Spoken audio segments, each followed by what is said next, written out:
I'm told we have breaking news here on NBA Today from our senior insider, Charania, who joins us now. Shams, what can you tell us? Malika, I'm told that Kings cornerstone guard De'Aaron Fox is bypassing a 3-year, $165 million maximum extension before the start of the season. For Fox and his rep, Rich Paul at Clutch Sports, this is essentially a business contractual decision. When you think about next summer, he will be eligible for a 4-year, $229 million max contract, or another massive number, 5-year, $345 million max if Fox makes the All-NBA team this year. This is not a reflection on how Fox feels about the organization. I'm told he has been very engaged with Kings officials, with the team. When you think about all the key decisions that this organization has made over the last several years, including that acquisition of DeMar DeRozan this offseason, and that Kings front office, their ownership, Vivek Ranadive, they continue to strengthen that relationship with De'Aaron Fox, but he is bypassing this extension for a much larger one potentially down the line. Of course, as we're showing here, he's coming off a season where he averaged a career high in points per game, Sham, so he is betting on himself. Thank you so very much. I do want to turn now to a developing story out of Chicago. This is huge. You reported this morning Lonzo Ball slated to make his return after being sidelined for essentially 2 years. Can you take us inside that decision?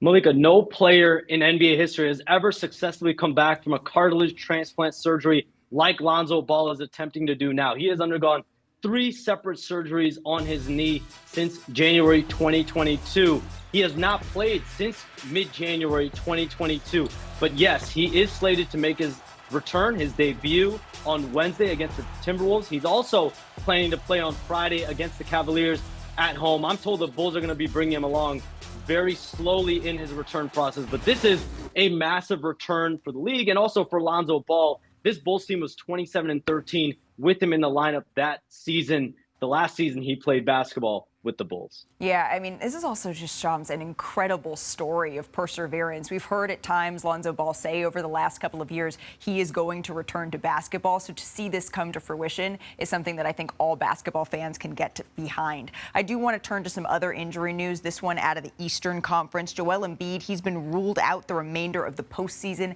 as he continues to manage that knee. What is Embiid and the Sixers' mindset for the preseason, going into the regular season? What we're seeing with Joel Embiid, it's part of the new normal that we're going to see with Joel Embiid. I'm told it's going to include periodic time offs for him during the course of the season. It's going to include regular scheduled checkups for Joel Embiid throughout the course of the season. I'm told he is not worried. He is not concerned about any accolades this season. He's not concerned about the 65-game limit for the All-NBA team or MVP. He only wants to be 100% healthy for when he has not been, and that's the playoffs. And to get him there in full-born and full shape, that is the ultimate concern. And what's on the mind of Joel Embiid and the Sixers, from his shape, from his weight, from his conditioning, they want to make sure he's all systems go when the playoffs start. And this is going to be a part of the new normal we see with Joel Embiid. And that includes him not playing in the preseason. Please stick around, Shams, because this is being managed ahead of the season. It's not something new for the 76ers star, but the numbers explain why planning is important here. If, Mr. Matt Sellers, we could show our viewers this, please. When you include the postseason, Embiid has missed 376 career games, which comes out to actually missing 43% of every possible game, which is pretty astounding when you add it all up. And no one knows this better than our Tim Bontemps, the boots on the ground in Philadelphia. I'd like to bring him into this conversation, as well as our senior reporter, Brian Windhorst. But Tim, you talked to Embiid, and he told you that, quote, he would probably never play back-to-backs the rest of his career. So can you just explain how he came to that specific decision? Well, Malika, as Sham said, this is the new normal for the Sixers and Joel Embiid, as they are solely focused on trying to get him through the season healthy, get him to April, May, and June, and be able to be on the court full go in the playoffs, which he has repeatedly said throughout his career is the one thing he would like to do. And to get there, they're going to do a lot of different things. As you mentioned, they're not going to have him playing hardly any back-to-backs. He obviously has always got a bit of a tongue-in-cheek when he's talking about anything, and he did tell me that if they're, say, playing the Celtics and Knicks in back-to-back games, he's going to want to be out there. But this is entirely about being smart with both he and Paul George to get them to the end of the road, get them to the playoffs healthy, and be ready to go.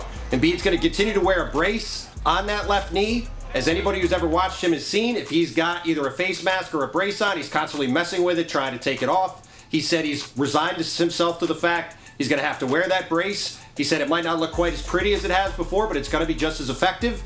And as Shams also mentioned, he's specifically looking at Tim Duncan and the weight he dropped in the second half of his career as somebody to model himself after as he tries to take pressure off of his knees and have him be able to be the dominant player he's been through his 20s into his early to mid-30s. And that's why he's already dropped 25 to 30 pounds. And Embiid has told me he hopes to lose more. And this is all geared towards him being on a plan much like the one Kawhi Leonard was on in 2018-19 with the Toronto Raptors. Obviously, he played 60 games that year, didn't play a single back-to-back, was then available to play all 24 playoff games, played 40 minutes a game, led Toronto to a title. And Malika, if the Sixers could do that with Nick Nurse coaching, with Joel Embiid playing this year, things are going to look awfully good for the 76ers. Right. Nick Nurse did that, of course, with Kawhi Leonard, and then Nick Nurse is attempting to do this now with Joel Embiid. And I was in Philadelphia for 76ers Media Day, and the word that Joel kept using with me is he kind of wants to spread the wealth a little bit. He wants to delegate, is what he said. He believes he has a team around him now,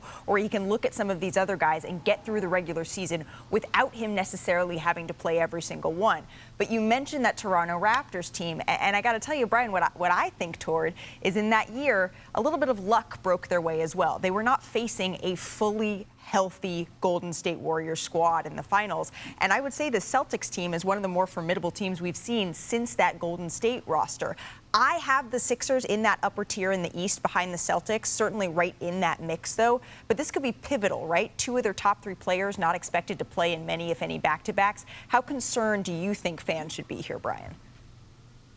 Yeah, I think they're doing the right thing because one of the most important things over the entire Eastern Conference this year is how is Joel Embiid feeling April 15th? You're going to hear myself and Bontemps and other people say that throughout the season.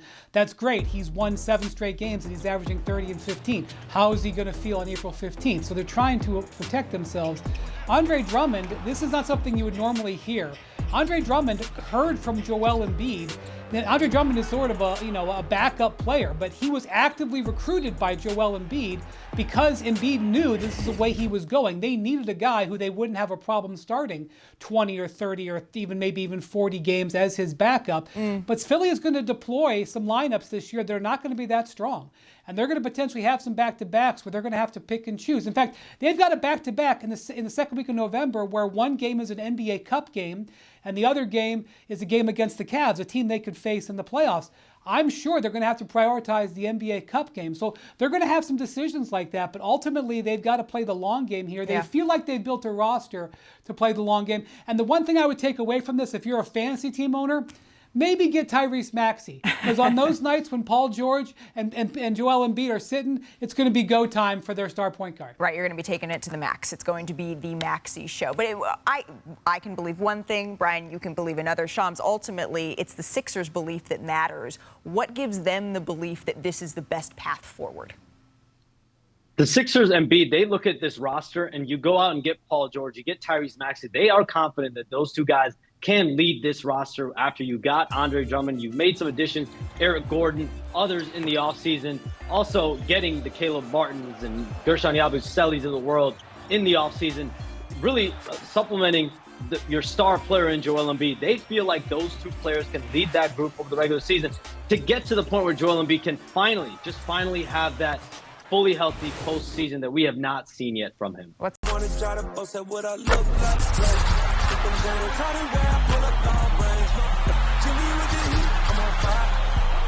NBA